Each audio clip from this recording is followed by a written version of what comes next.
It was 30 years ago, the Ashley Hotel, one of the smaller places tucked in east of Broadway.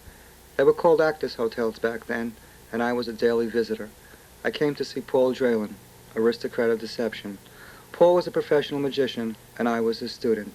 I'd call from the lobby and wait anxiously for the elevator operator to take me up. Each floor had a unique trade.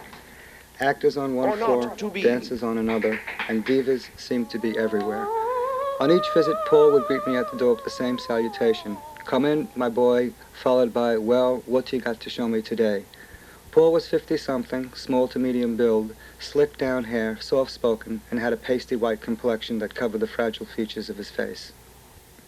His room was pretty basic. He had a walk-in closet where he stored props and clothing, and a small bathroom adjacent to it. The windowsill doubled as a refrigerator, and off to the side was a hot plate that could accommodate small offerings. Lighting was minimal, a ceiling bulb and a night lamp off to the side of his bed. It was here in this room that I learned card manipulation, sleight of hand, not card tricks. This was the fine art of magic. We'd work 4 and 5 hours at a clip. Most of it, I may add, consisted of me picking up cards from the floor that I was always dropping. It amazes me to this day what could be done with 52 pieces of cardboard with ink printed on them. When placed in the hands of a skilled sleight of hand artist, a fan of cards could become a mobile sculpture, not separate from the hand, but part of it, gliding through time and space and creating designs and shapes that could alter your visual perceptions. And when done correctly, cards and fans of cards could also sing, dance, and act. Paul always said that the hand didn't have to be quick, just sleight. The eye was quicker. By the end of the evening, I was exhausted. I'd bid Paul good night and would make my way down to the lobby.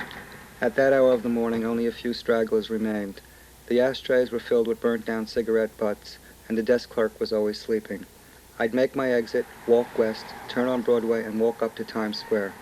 The night air always felt heavy, and I could still smell the stale smoke of grilled sausages, franks, and burgers.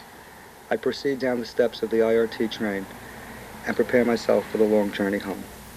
Needless to say, the Ashley was a dive, and Paul and all of its residents were leftovers from vaudeville and the nightclub circuit, an era that had seen its better days.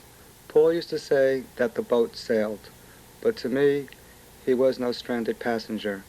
He was still an aristocrat, not of deception, but perception.